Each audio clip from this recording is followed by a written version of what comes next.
Mesdames, Messieurs, bonsoir. Lundi 7 mai 2018, voici la une du journal. Compte à rebours pour le 20 mai 2018, dans 13 jours, la fête nationale, la CRTV ouvre la série préparatoire. Évocations, explications éditoriaux à suivre à la radio et à la télévision. Le compte est bon pour les 9 bureaux des commissions au Sénat. Les instances productrices du travail parlementaire sont constituées. C'est à découvrir dans ce journal.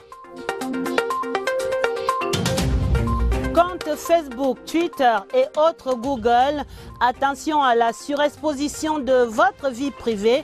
L'Internet enregistre toutes les données et adieu à la discrétion. Internet et fin de la vie privée, c'est la grande enquête du 20h30. Voilà pour les titres. Compte à rebours en marche vers la célébration de la 46e fête de l'unité dans moins de 2 semaines, le 20 mai. Et la CRTV entre dans les préparatifs ce lundi à travers une série d'évocations, d'explications et d'éditoriaux pour restituer le contexte sociopolitique de ce 20 mai 72. Le directeur général de la CRTV et le directeur général adjoint ouvraient ainsi la série cet après-midi à la radio. Et ce soir, retour aux sources, évocation des négociations et des enjeux autour du référendum qui conduisit à l'État unitaire. Séverin Legambele remonte le temps avec des experts et des témoins de l'histoire. L'histoire du Cameroun, projetée par ce monument, amorce un tournant décisif au mois de mai 1972. Le peuple camerounais a déjà consacré dans les faits sa profonde unité. Ma conviction, ma profonde conviction, est que le moment est venu de dépasser l'organisation fédérale de l'État. La décision du président Ahidjo est à situer dans un contexte bien précis. Dans l'esprit du président Ahidjo, on avait franchi l'étape de l'unité simplement pour la phase de l'union des cœurs et des esprits. Et il est vrai que c'était encore un processus transitoire parce que plus tard, le président Biya lui pensera à l'intégration.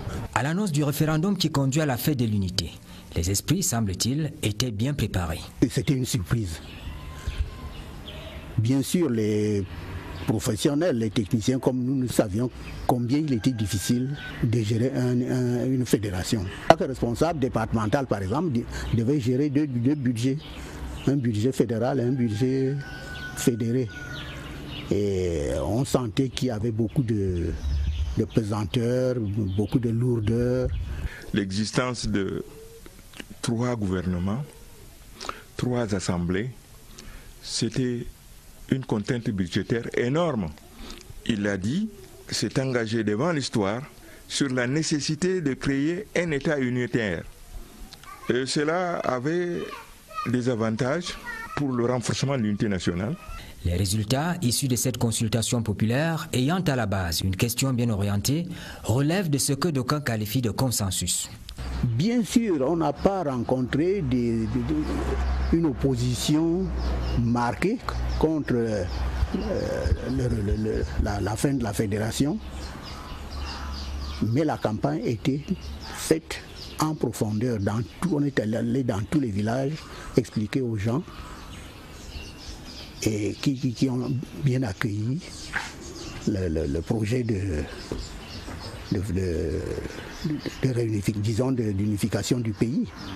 Dès le 20 mai 1972, indépendamment des différentes lectures que proposent les historiens, le Cameroun, il faut le dire, a changé de cap au plan institutionnel. En dépit des manifestations centripèdes, marginales et sporadiques, le peuple camerounais, dans son immense majorité, aspire à vivre ensemble, unis et en paix, partout sur le territoire national. À Yaoundé, métropole au carrefour de diverses communautés et religions, l'imam central de la capitale est un modèle d'intégration. La langue Ewondo et ses tournures n'ont aucun secret. Pour cet homme, Agnès Solange Abessolo est allée à la rencontre de El Hadj Ibrahim Moussa. Son âge n'est pas un facteur aggravant pour sa vue encore claire. À 90 ans passés, Alhaji Ibrahim Moussa, devenu imam central de Yaoundé depuis l'indépendance, est aujourd'hui sédentarisé au milieu d'une grande famille en plein cœur du quartier Koudou. Quartier qu'il intègre avec ses parents à la faveur d'un déménagement collectif en 1936. Le patriarche, qui a partagé son enfance avec les grandes familles autochtones du coin, va épouser leurs traditions au propre comme au figuré. Le chef de Yaoundé,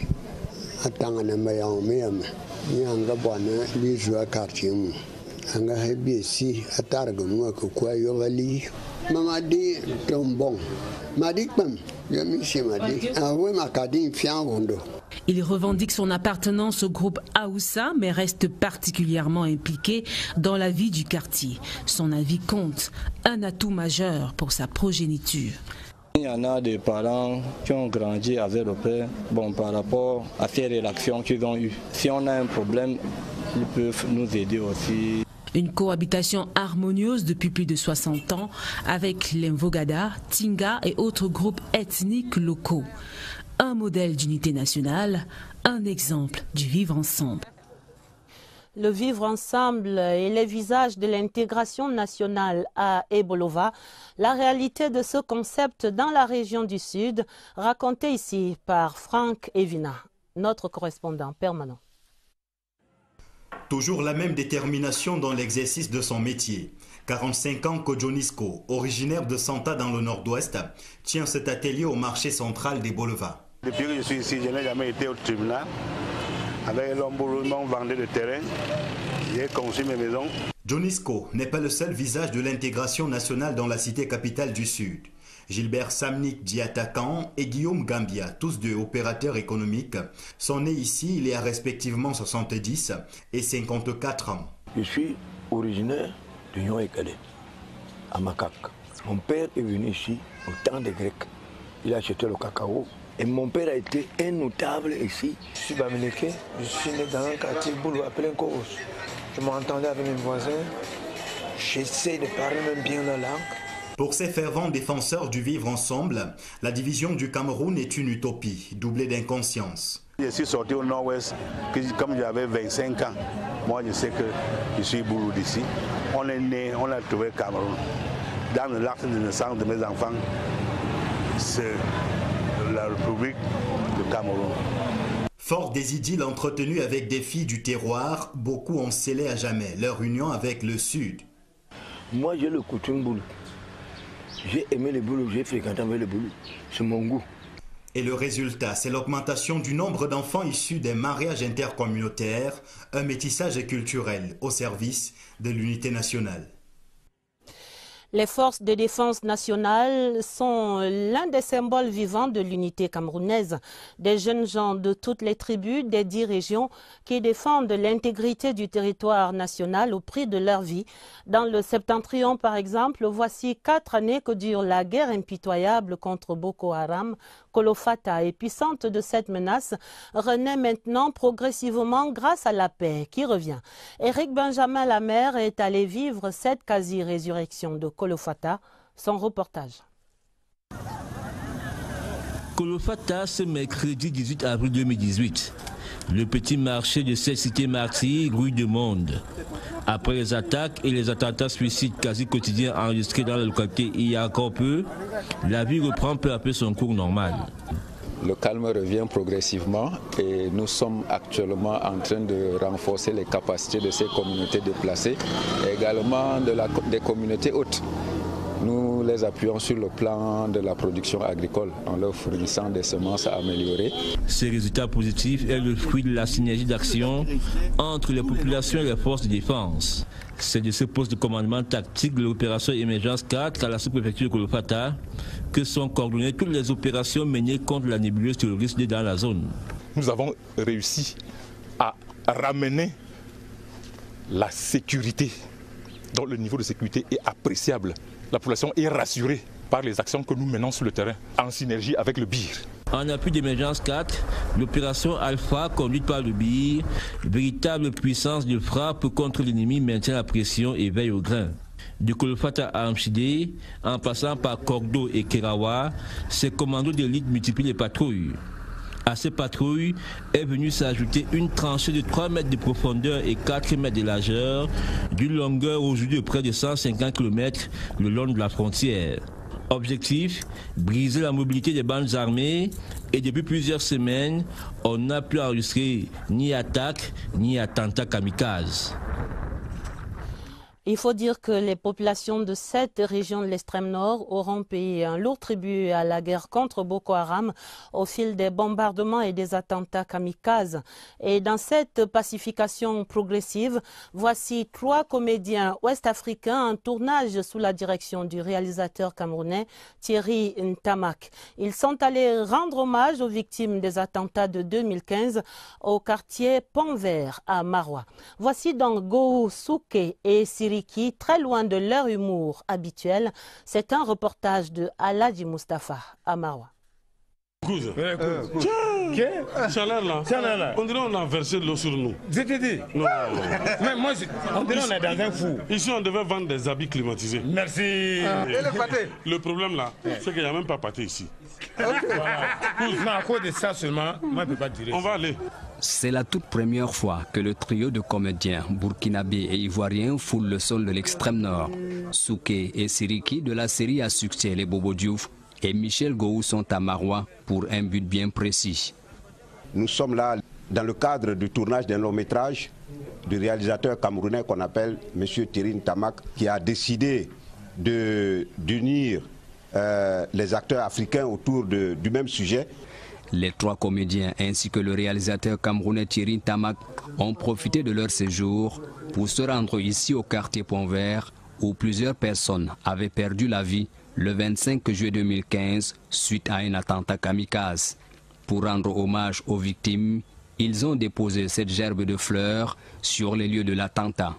Il était opportun pour nous de passage à Maroua, de passer là et rendre hommage à toutes les victimes, à tous ceux qui ont perdu un être cher dans ce lieu précis. Des comédiens qui ont rendu une visite de courtoisie au maire de la commune d'arrondissement de Maroua 1er, Hamadou Hamidou. Le magistrat municipal en a profité pour inviter Michel Gou au festival Yelwata, prévu en décembre prochain, ici à Maroua. Une série à suivre donc, je vous le disais, à la radio et à la télévision. Je vous donne à présent lecture de ces 2 décrets du président de la République. Le premier porte nomination d'un responsable au ministère de la Défense. Le président de la République décrète, article 1er, l'officier général dont le nom suit est pour compter de la date de signature du présent décret, nommé au poste ci-après au ministère de la Défense. État-major des armées, inspection des forces, inspecteur général de brigade Melingui Nouma Donatien, article 2, l'intéressé aura droit aux avantages de toute nature prévus par la réglementation en vigueur. Article 3, le ministre délégué à la présidence chargé de la Défense et le ministre des Finances sont chargés, chacun en ce qui le concerne, de l'application du présent décret qui sera enregistré, publié, suivant la procédure d'urgence, puis inséré au journal officiel en français et en anglais. C'est signé ce 7 mai, le président de la République, Paul Biya. Le second décret du chef de l'État porte nomination de responsable au ministère de la Défense. Le président de la République qui décrète, article 1er, les personnels officiers dont les noms suivent sont pour compter de la date de signature du présent décret nommés au poste ci-après au ministère de la Défense. Administration centrale, état-major de l'armée de terre, service rattaché au chef d'état-major de l'armée de terre, inspection technique, inspecteur technique, colonel Wambo Foko Fidèle. Commandements territoriaux, 2e région militaire interarmée, force de l'armée de l'air, 21e brigade d'infanterie motorisée, commandant colonel Jotsa David, état-major, chef d'état-major, colonel Ngemongo II Blaise Moseli. Les intéressés auront droit aux avantages de toute nature prévus par la réglementation en vigueur. Le ministre délégué à la présidence chargé de la Défense et le ministre des Finances sont également chargés chacun en ce qui le concerne, de l'application du présent décret qui sera enregistré, publié suivant la procédure d'urgence, puis inséré au journal officiel en français et en anglais. C'est également signé ce 7 mai le président de la République. La suite des travaux au Sénat à présent, Marcel Nyadji-Fenji présidait une séance plénière ce lundi pour l'adoption des 9 commissions permanentes qui vont être chargées d'examiner les projets et propositions de loi. À la base, présentation de la configuration de ces chevilles ouvrières à la Chambre haute du Parlement, Richard Talatodem. Sur le babillard du Sénat, les listes des 9 commissions constituées pour un travail permanent à la Chambre haute du Parlement. C'est une disposition du règlement intérieur du Sénat qui stipule également que ces listes doivent être consultées pendant 12 heures pour d'éventuelles modifications. C'est donc fait. Le président du Sénat, Marcel Nyadji-Fenji, peut alors présider la séance plénière d'adoption. Les listes sont adoptées telles quelles. Les commissions élisent leurs différents bureaux sans problème. On est entre sages et ça donne ceci. Commission des résolutions et pétitions, président Jafarou Mohamedou. Commission de la production et des échanges, président Bobakari Ousmane. Commission des affaires culturelles et sociales, président Vanigassem Moshigle. Commission des affaires étrangères, Fondo Ganyonga de Tête. Commission des finances et du budget, président Eli Victor Essomba Tchongi. Commission de la défense nationale et de la sécurité, président Bel-Luc René. Commission de l'éducation, de la formation professionnelle et de la jeunesse, président René Zengele. Commission des affaires économiques, de la programmation et de l'aménagement du territoire, président Thomas Tobo-Eyoum. Commission des lois constitutionnelles, des droits de l'homme et des libertés, de la justice, de la législation et du règlement, de l'administration avec comme président David Siegfried Etame Massoma. Le président du Sénat, Marcel Nyadji-Fenji, leur recommande sérieux et patriotisme pendant toute la mandature. Pour suivre les travaux, le ministre Grégoire Aune, représentant le vice-premier ministre, ministre délégué à la présidence, chargé des relations avec les assemblées. Restons dans les environs du Sénat pour cette fête de la communauté de la Magnou de la région du Sud-Ouest et qui réside à Yaoundé. Ils sont venus dire merci au président Paul Biya pour la réélection de l'honorable Tabé Tando à la vice-présidence du Sénat et pour la nomination du sénateur Anya Simon. Une cérémonie célébrée donc hier dimanche ici à Yaoundé. Voici le reportage de Michel Renaud Oanja. Les filles et fils du département de la Magnou restent soudés aux idéaux de paix. Cet engagement a été réitéré au cours de la rencontre de Yaoundé. Pour cette rencontre fraternelle, l'élite de la Magnou a égrené les actions du président de la République en faveur de ce département. La Magnou a enregistré une nette victoire de 95%. La communauté de la Magnou tout entière a voulu manifester sa joie et exprimer ses remerciements au chef de l'État pour tous ces bienfaits qui sont inondés au niveau de la Magnou. L'élection de Tabé Tando comme deuxième vice-président du Sénat ainsi que la nomination du sénateur Anya Simon sont d'ailleurs la marque de cette forte estime. Il y a à peu près quelques jours que l'élection au Sénat, au bureau du Sénat est passée. Et vraiment, la population de Magnou qui sont résidents ici à Yaoundé, et il y a d'autres qui sont venus même de Kumba, de Boya, étaient très contents pour cet honneur que le chef d'État a accordé à leurs frères, à leurs leaders politiques. Ces regroupements ponctués par des prestations culturelles traduisent à suffisance la relation solide entre la Magnou et les institutions de la République.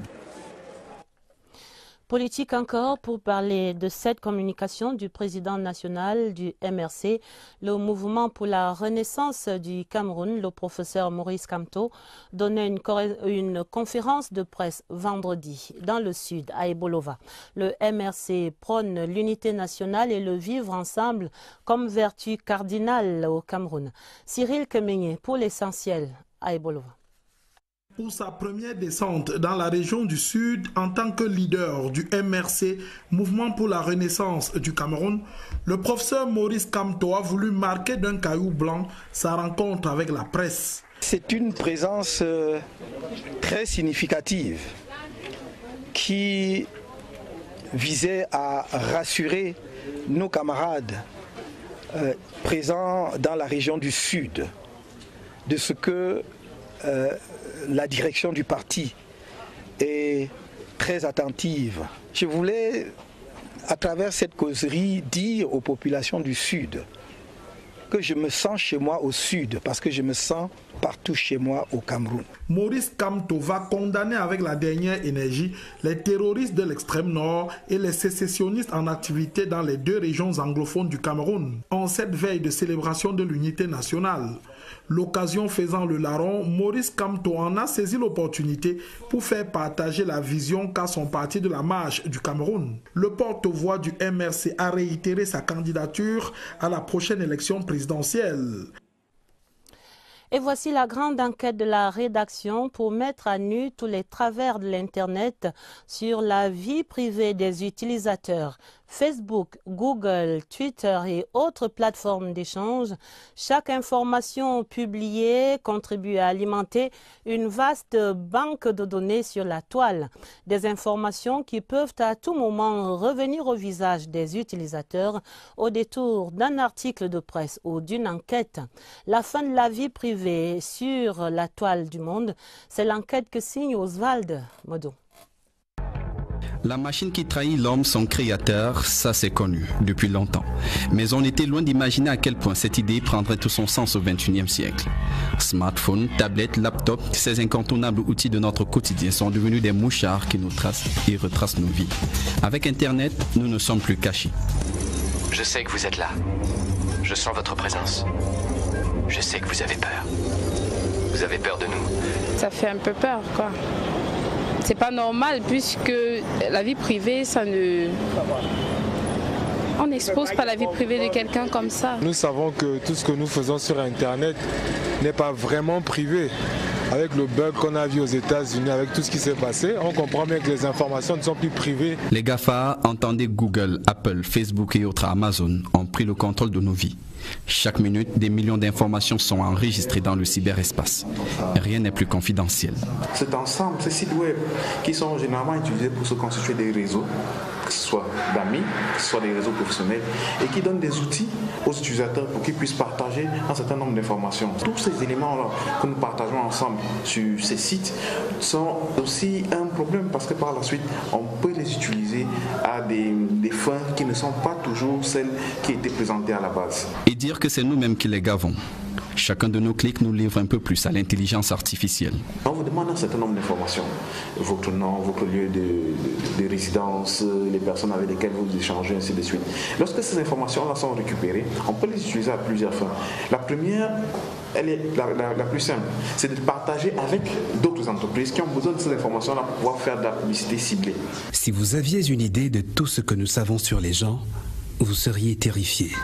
Ces mots d'un ingénieur de Google démontrent l'ampleur du phénomène et la nécessité de se protéger. Des pays comme la Chine, des pays comme les États-Unis, des pays développés ont réussi à mettre sur pied des structures qui permettent de gérer la vie numérique de leurs citoyens. Ça permet ainsi de les suivre. Pour cela, on va mettre sur pied un ensemble de techniques, on va mettre sur pied un ensemble de services qui vont suivre et réguler tout cela à travers des actions de monitoring. Seulement, toute protection, quelle qu'elle soit, ne saurait être hermétique face aux monstres. Il faut donc déjà faire un tri, à défaut de se déconnecter, tout simplement. Alors faisons attention à nos communications sur la toile. Dans ce champ des TIC et du numérique, le gouvernement maintient sa détermination pour offrir aux Camerounais des communications téléphoniques de qualité. L'audit prescrit aux opérateurs de téléphonie mobile est en évaluation cette semaine. Il s'agit de faire respecter les clauses des contrats à toutes les compagnies de téléphonie mobile. Des acteurs qui se concertaient autour du secrétaire général du ministère des Postes et Télécommunications ce lundi. Nous faisons le point avec Irène Njanafouda. Un réseau parfois défaillant qui déteint sur la qualité des communications électroniques. C'est ce que les opérateurs de téléphonie mobile ont en commun au moment où les abonnés qui sont esclaves du téléphone méritent mieux. Les offres non conformes à la 4G pullulent alors que le gouvernement a fixé la barre à 4G dans les cahiers de charges des opérateurs concessionnaires. Le gouvernement ne baisse pas la garde de l'audit sur la qualité de service que l'on suit de près. Avec la signature entre le gouvernement et les opérateurs Orange et MTN des avenants à leur convention de concession de 2015, donc ces avenants ont pris en compte, ont défini des cahiers de charges précis à respecter pour la qualité de service des réseaux 4G et 3G. Ainsi que pour la couverture. L'Agence de régulation des télécommunications, l'un des bras séculiers de l'État dans cette démarche, pèse de tout son poids pour clarifier la situation. Nous avons un centre d'appel qui permet de mesurer au niveau du consommateur comment il ressent le service. En même temps, avec les outils, nous mesurons. Et nous avons des critères qui sont dans les cahiers de charges qui nous permettent de savoir si l'opérateur X ou Y répond aux critères qui lui sont demandés. Le travail doit être fait aussi bien en amont qu'en aval pour que les abonnés puissent se servir de leur téléphone à leur guise.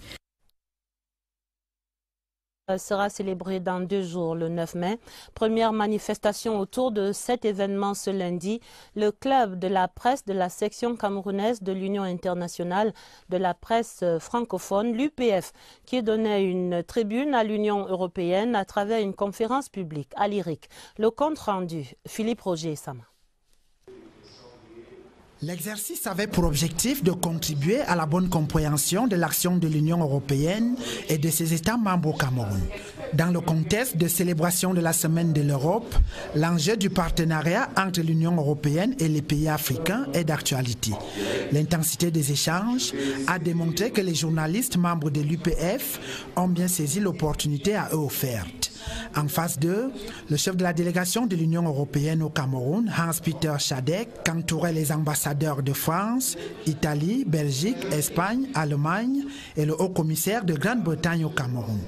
Dans un échange franc, ils ont parlé de la contribution de l'Union européenne au développement du Cameroun et dans la lutte contre le terrorisme, des échanges commerciaux, des migrations, du chômage des jeunes et bien d'autres sujets d'intérêt général. L'échange est bien, il a permis à nos étudiants d'apprendre beaucoup sur la coopération entre le Cameroun et l'Union européenne.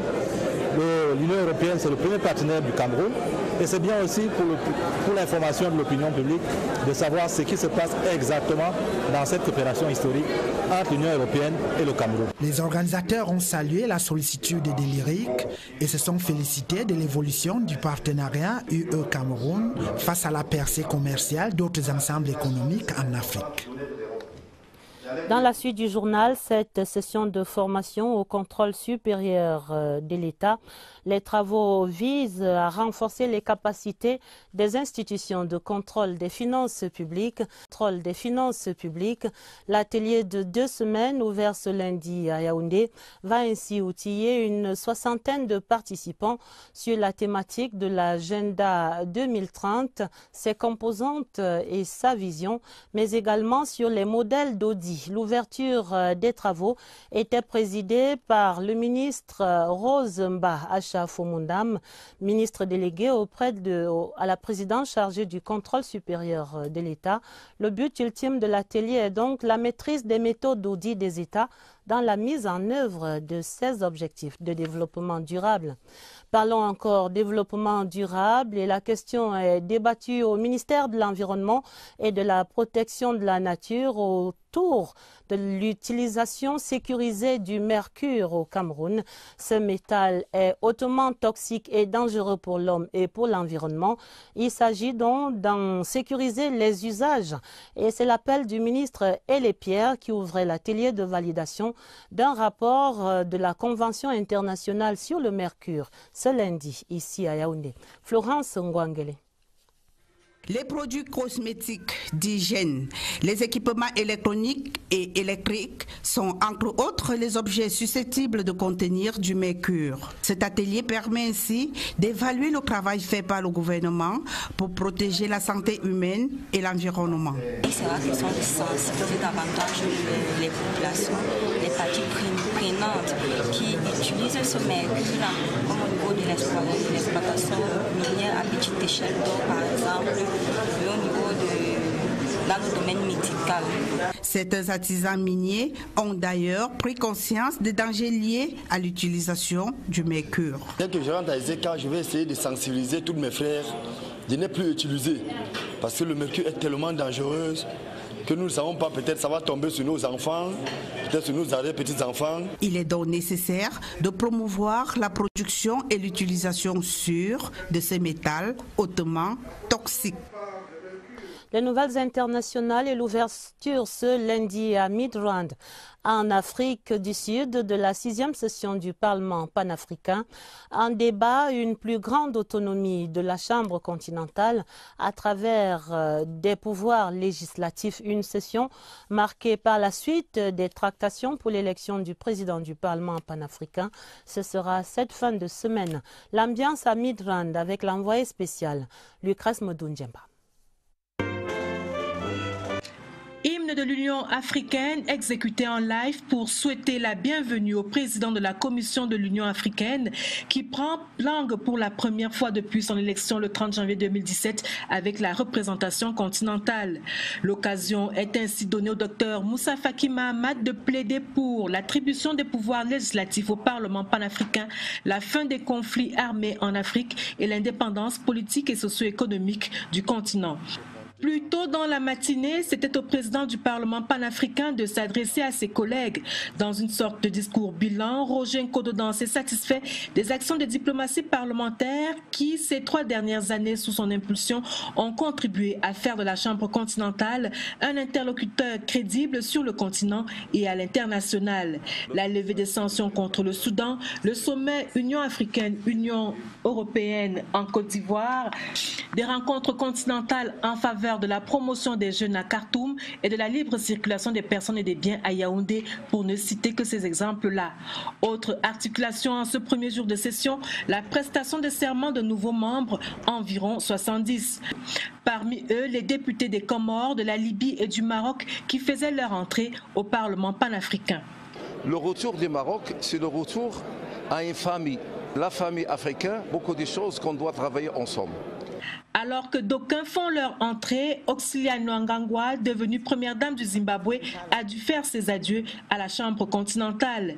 Également au menu à Midrand ce lundi, comme à l'accoutumée, des messages et des déclarations de solidarité des personnalités diverses, le tout dans un contexte de campagne électorale déjà lancée. Sur place au Cameroun, direction Maroua dans l'extrême nord, c'est la page des sports et nous faisons le point des 21e Jeux universitaires. L'INJS, l'Institut national de la jeunesse et des sports, tient la dragée haute à tous les compétiteurs avec maintenant une dizaine de médailles d'or dans l'escarcelle. L'université de Ngaoundéré vient en 2e position. Des médailles engrangées dans des disciplines individuelles et collectives. Plusieurs finales sont attendues pour la 5e journée demain. Retrouvons Honoré Mbouaké au village des Jeux à Maroua. L'Institut national de la jeunesse et des sports monte en puissance aux 21e Jeux universitaires de Maroua après 4 jours de compétition, en augmentant son capital de médailles en athlétisme et en judo. Au compteur général, nous sommes rendus à 10 médailles d'or au compteur total du nombre de médailles. Les détails en termes de médailles d'argent et de bronze, nous ne les maîtrisons pas, mais il se pourrait qu'à ce jour, à l'heure actuelle, nous soyons en tête en termes de médailles d'or. Les athlètes, après avoir tout donné sur les tatamis et sur les pistes, ont la ferme conviction que l'INJS gagnera les 21e Jeux universitaires à Maroua. J'ai été médaillé d'or à la catégorie moins de 73 kg judo. Moi je suis sûr parce que l'INGS c'est l'école des champions et on n'a que les meilleurs à l'INGS. L'université de Ngaoundéré régresse ainsi en deuxième position avec 6 médailles après avoir occupé la première position durant la 3e journée.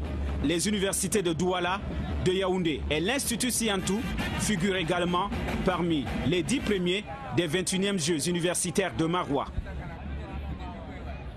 À suivre donc jusqu'à la fin à Maroua et ces nouvelles mettent un terme à ce 20h30. À retenir essentiellement le compte en rebours en marche pour le 20 mai. Dans 13 jours, la fête nationale, la CRTV ouvre la série préparatoire à la radio et à la télévision, évocations éditoriaux. Et ce soir, c'était le tour de l'avènement de l'État unitaire. Le compte à rebours, le compte qui est bon pour les bureaux des 9 commissions au Sénat. Les instances qui produisent le travail parlementaire sont constituées et on les a vues à l'œuvre déjà dans le journal. Les comptes Facebook, Twitter et autres Google, on a dit dans le journal, attention à la surexposition de votre vie privée. L'Internet enregistre toutes les données et alors adieu à la discrétion. La fin de ce journal préparé avec la collaboration de Augustin Bichoka. D'autres informations, ce sera le minuit avec Nicole Doudou et Baldwin Sama. Immédiatement sur cette antenne, Inside the Presidency avec George. Édition d'information de CRTV News sur notre site internet www.crtv.cm. Très belle soirée sur la CRTV et à demain, 20h30.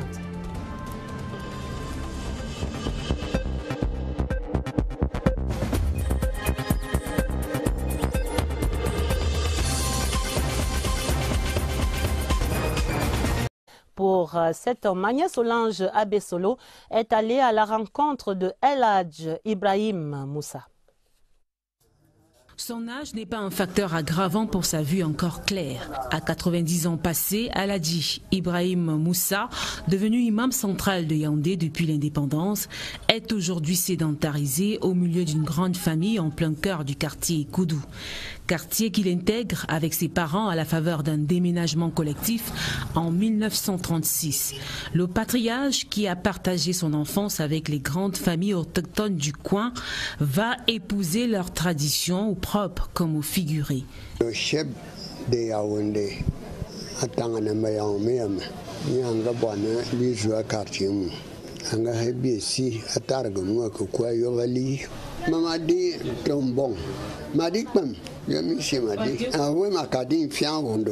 il revendique son appartenance au groupe Aoussa, mais reste particulièrement impliqué dans la vie du quartier. Son avis compte, un atout majeur pour sa progéniture.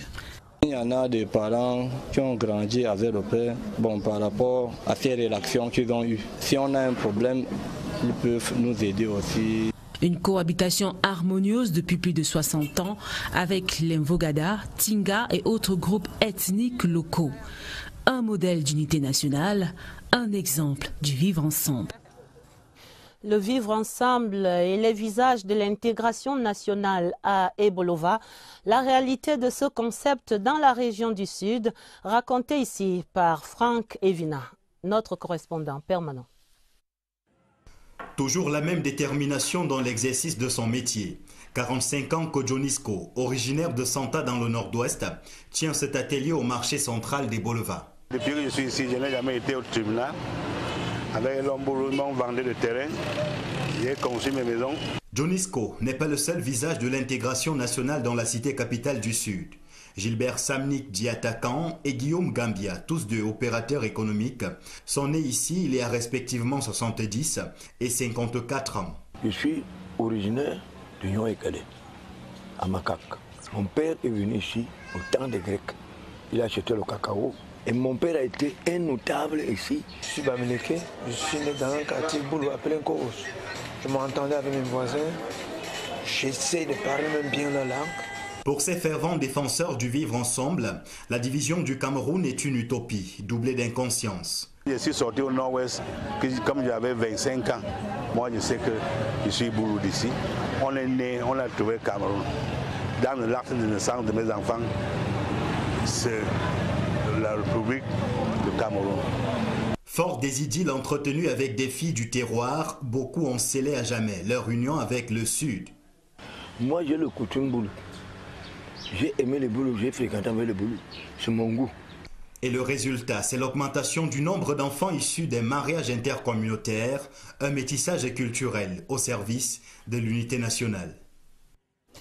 Les forces de défense nationale sont l'un des symboles vivants de l'unité camerounaise.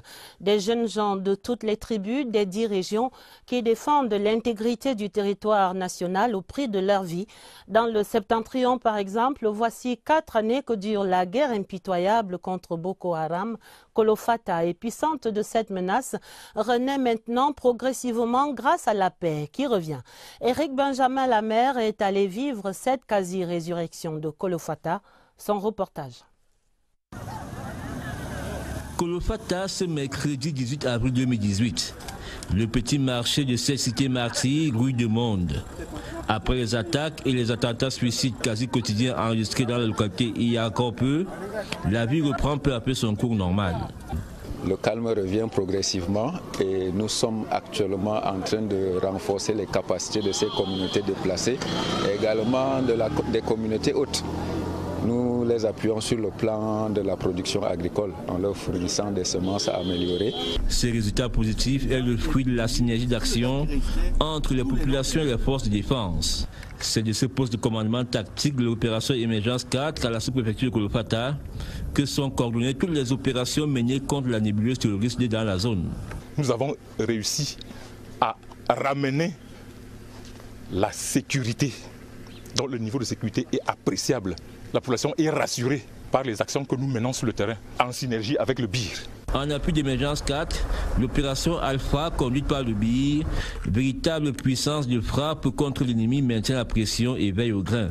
De Kolofata à Amchidé, en passant par Kordo et Kerawa, ces commandos d'élite multiplient les patrouilles. À ces patrouilles est venue s'ajouter une tranchée de 3 mètres de profondeur et 4 mètres de largeur, d'une longueur aujourd'hui de près de 150 km le long de la frontière. Objectif, briser la mobilité des bandes armées et depuis plusieurs semaines, on n'a pu enregistrer ni attaque ni attentat kamikaze. Il faut dire que les populations de cette région de l'extrême nord auront payé un lourd tribut à la guerre contre Boko Haram au fil des bombardements et des attentats kamikazes. Et dans cette pacification progressive, voici 3 comédiens ouest-africains en tournage sous la direction du réalisateur camerounais Thierry Ntamak. Ils sont allés rendre hommage aux victimes des attentats de 2015 au quartier Pont-Vert à Maroua. Voici donc Gou Souké et Siriki, très loin de leur humour habituel. C'est un reportage de Aladji Mustafa à Maroua. Tiens, chaleur là. On dirait qu'on a versé de l'eau sur nous. Je t'ai dit. Non. Mais moi, on dirait qu'on est dans un fou. Ici, on devait vendre des habits climatisés. Merci. Et le pâté. Le problème là, c'est qu'il n'y a même pas pâté ici. Voilà. Non, à cause de ça seulement, moi, je ne peux pas dire. On va aller.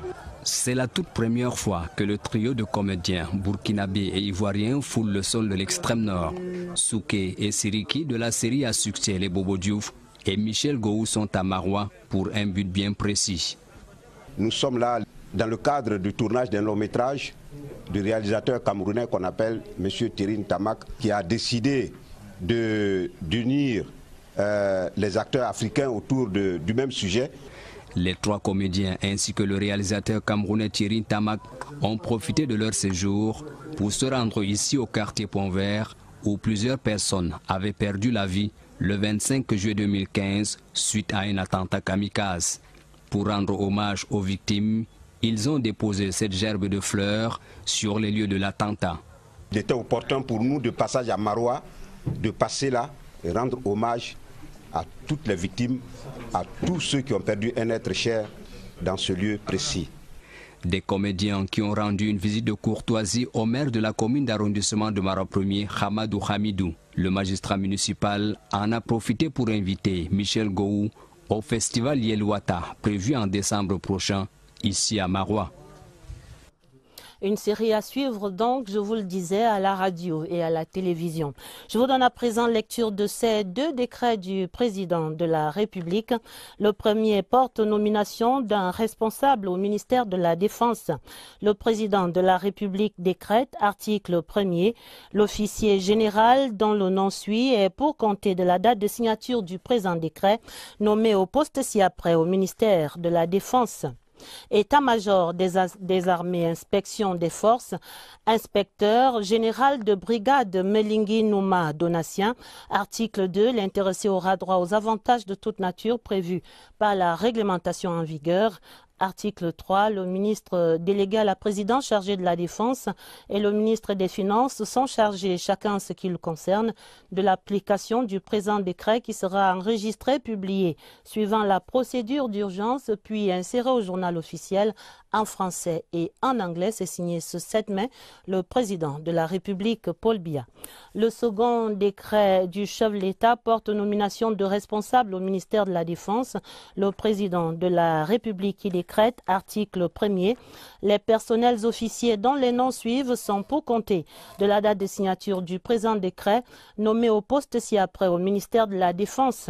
Administration centrale, état-major de l'armée de terre, service rattaché au chef d'état-major de l'armée de terre, inspection technique, inspecteur technique, colonel Wambo Foko Fidèle, commandement territoriaux, 2e région militaire interarmée, force de l'armée de l'air, 21e brigade d'infanterie motorisée, commandant colonel Jotsa David, état-major, chef d'état-major, colonel Ngemongo II Blaise Moseli.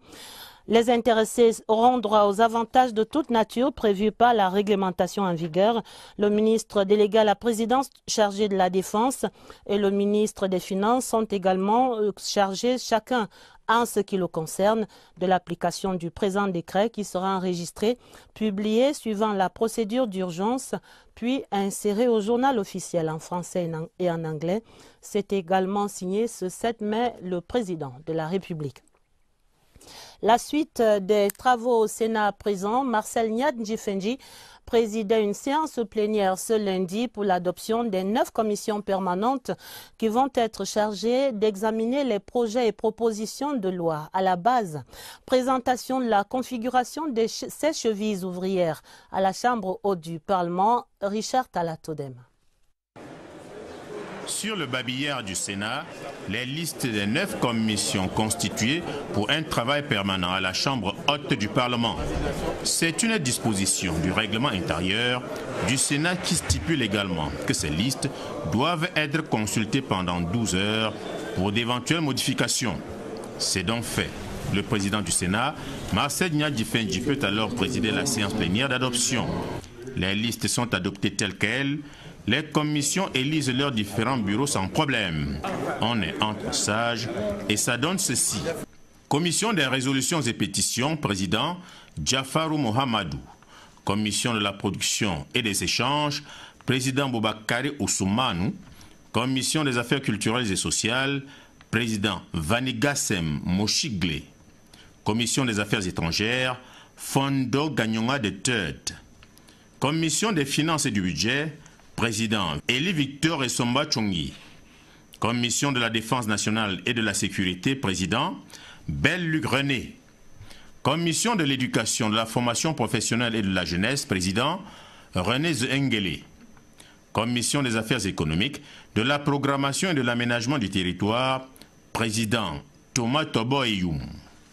Commission des lois constitutionnelles, des droits de l'homme et des libertés, de la justice, de la législation et du règlement, de l'administration avec comme président David Siegfried Etame Massoma. Le président du Sénat, Marcel Nyadji-Fenji, leur recommande sérieux et patriotisme pendant toute la mandature. Pour suivre les travaux, le ministre Grégoire Aune, représentant le vice-premier ministre, ministre délégué à la présidence, chargé des relations avec les assemblées. Restons dans les environs du Sénat pour cette fête de la communauté de la Magnou de la région du Sud-Ouest et qui réside à Yaoundé.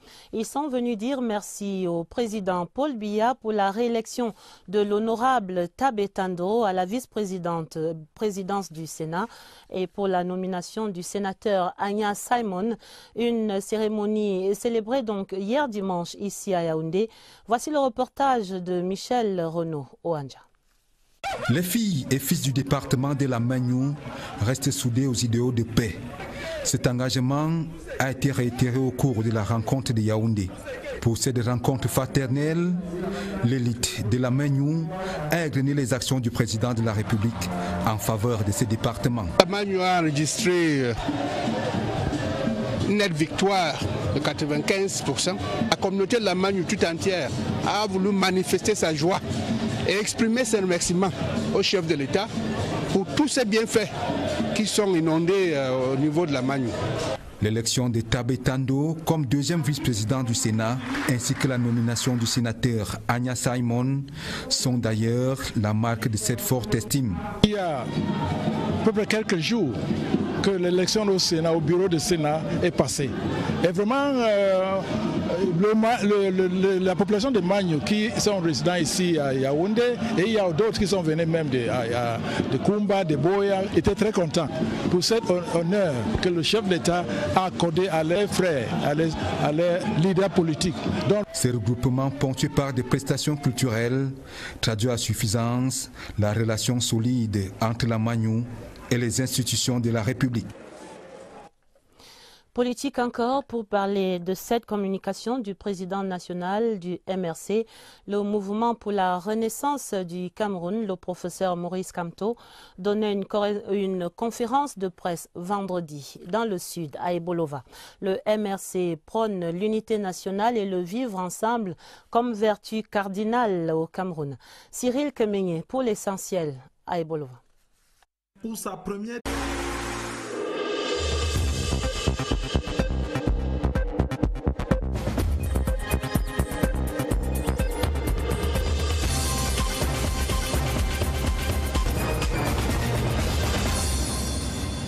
Mesdames, Messieurs, bonsoir. Lundi 7 mai 2018, voici la une du journal.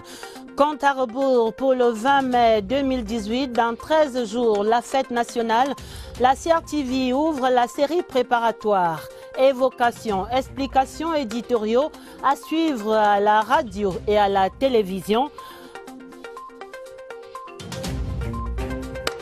Le compte est bon pour les 9 bureaux des commissions au Sénat. Les instances productrices du travail parlementaire sont constituées. C'est à découvrir dans ce journal. Compte Facebook, Twitter et autres Google. Attention à la surexposition de votre vie privée. L'Internet enregistre toutes les données et adieu à la discrétion. Internet et fin de la vie privée, c'est la grande enquête du 20h30. Voilà pour les titres. Compte à rebours en marche vers la célébration de la 46e fête de l'unité dans moins de 2 semaines, le 20 mai. Et la CRTV entre dans les préparatifs ce lundi à travers une série d'évocations, d'explications et d'éditoriaux pour restituer le contexte sociopolitique de ce 20 mai 72. Le directeur général de la CRTV et le directeur général adjoint ouvraient ainsi la série cet après-midi à la radio. Et ce soir, retour aux sources, évocation des négociations et des enjeux autour du référendum qui conduisit à l'État unitaire. Séverin Legambele remonte le temps avec des experts et des témoins de l'histoire. L'histoire du Cameroun, projetée par ce monument, amorce un tournant décisif au mois de mai 1972. Le peuple camerounais a déjà consacré dans les faits sa profonde unité. Ma conviction, ma profonde conviction, est que le moment est venu de dépasser l'organisation fédérale de l'État. La décision du président Ahidjo est à situer dans un contexte bien précis. Dans l'esprit du président Ahidjo, on avait franchi l'étape de l'unité simplement pour la phase de l'union des cœurs et des esprits. Et il est vrai que c'était encore un processus transitoire parce que plus tard, le président Biya lui pensera à l'intégration. À l'annonce du référendum qui conduit à la fête de l'unité, les esprits, semble-t-il, étaient bien préparés. C'était une surprise. Bien sûr, les professionnels, les techniciens comme nous savions combien il était difficile de gérer une fédération. Chaque responsable départemental, par exemple, devait gérer deux budgets, un budget fédéral et un budget fédéré. Et on sentait qu'il y avait beaucoup de pesanteur, beaucoup de lourdeur. L'existence de 3 gouvernements, 3 assemblées, c'était une contrainte budgétaire énorme. Il a dit, s'est engagé devant l'histoire sur la nécessité de créer un État unitaire. Et cela avait des avantages pour le renforcement de l'unité nationale. Les résultats issus de cette consultation populaire, ayant à la base une question bien orientée, relèvent de ce que d'aucuns qualifient de consensus.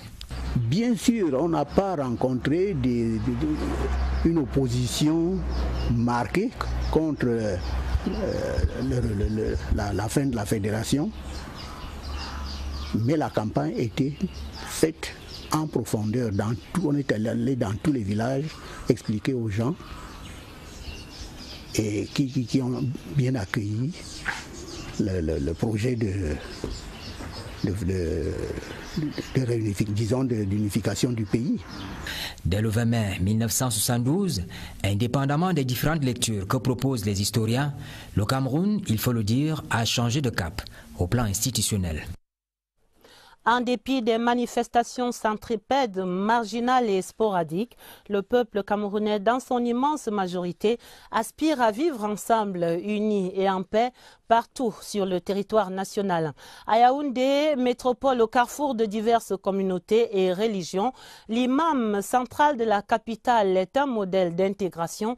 La langue Ewondo et ses tournures n'ont aucun secret. Descente dans la région du Sud en tant que leader du MRC, Mouvement pour la Renaissance du Cameroun, le professeur Maurice Kamto a voulu marquer d'un caillou blanc sa rencontre avec la presse. C'est une présence très significative qui visait à rassurer nos camarades présents dans la région du Sud de ce que la direction du parti est très attentive.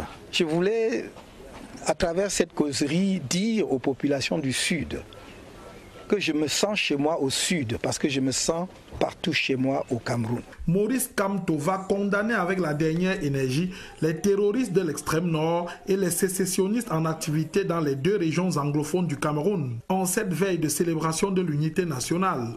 L'occasion faisant le larron, Maurice Kamto en a saisi l'opportunité pour faire partager la vision qu'a son parti de la marche du Cameroun. Le porte-voix du MRC a réitéré sa candidature à la prochaine élection présidentielle.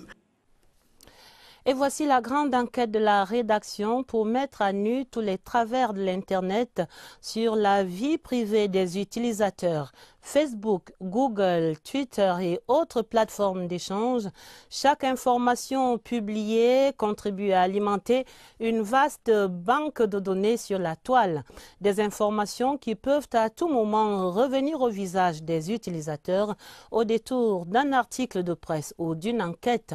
La fin de la vie privée sur la toile du monde, c'est l'enquête que signe Oswald Modo. La machine qui trahit l'homme, son créateur, ça c'est connu depuis longtemps. Mais on était loin d'imaginer à quel point cette idée prendrait tout son sens au XXIe siècle. Smartphones, tablettes, laptops, ces incontournables outils de notre quotidien sont devenus des mouchards qui nous tracent et retracent nos vies. Avec Internet, nous ne sommes plus cachés. Je sais que vous êtes là. Je sens votre présence. Je sais que vous avez peur. Vous avez peur de nous. Ça fait un peu peur, quoi. C'est pas normal puisque la vie privée, ça ne... On n'expose pas la vie privée de quelqu'un comme ça. Nous savons que tout ce que nous faisons sur Internet n'est pas vraiment privé. Avec le bug qu'on a vu aux États-Unis, avec tout ce qui s'est passé, on comprend bien que les informations ne sont plus privées. Les GAFA, entendez Google, Apple, Facebook et autres Amazon, ont pris le contrôle de nos vies. Chaque minute, des millions d'informations sont enregistrées dans le cyberespace. Rien n'est plus confidentiel. Cet ensemble, ces sites web qui sont généralement utilisés pour se constituer des réseaux, que ce soit d'amis, que ce soit des réseaux professionnels, et qui donnent des outils aux utilisateurs pour qu'ils puissent partager un certain nombre d'informations. Tous ces éléments-là que nous partageons ensemble sur ces sites sont aussi un problème parce que par la suite, on peut les utiliser à des fins qui ne sont pas toujours celles qui étaient présentées à la base. Et dire que c'est nous-mêmes qui les gavons. Chacun de nos clics nous livre un peu plus à l'intelligence artificielle. On vous demande un certain nombre d'informations. Votre nom, votre lieu de résidence, les personnes avec lesquelles vous échangez, ainsi de suite. Lorsque ces informations-là sont récupérées, on peut les utiliser à plusieurs fins. La première, elle est la plus simple, c'est de partager avec d'autres entreprises qui ont besoin de ces informations-là pour pouvoir faire de la publicité ciblée. Si vous aviez une idée de tout ce que nous savons sur les gens, vous seriez terrifié. Ces mots d'un ingénieur de Google démontrent l'ampleur du phénomène et la nécessité de se protéger. Des pays comme la Chine, des pays comme les États-Unis, des pays développés ont réussi à mettre sur pied des structures qui permettent de gérer la vie numérique de leurs citoyens. Ça permet ainsi de les suivre. Pour cela, on va mettre sur pied un ensemble de techniques, on va mettre sur pied un ensemble de services qui vont suivre et réguler tout cela avec des actions de monitoring. Seulement, toute protection, quelle qu'elle soit, ne saurait être hermétique face aux monstres. Il faut donc déjà faire un tri, à défaut de se déconnecter, tout simplement.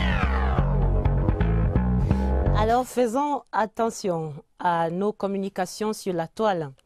Dans ce champ des TIC et du numérique, le gouvernement maintient sa détermination pour offrir aux Camerounais des communications téléphoniques de qualité. L'audit prescrit aux opérateurs de téléphonie mobile est en évaluation cette semaine. Il s'agit de faire respecter les clauses des contrats à toutes les compagnies de téléphonie mobile. Des acteurs qui se concertaient autour du secrétaire général du ministère des Postes et Télécommunications ce lundi. Nous faisons le point avec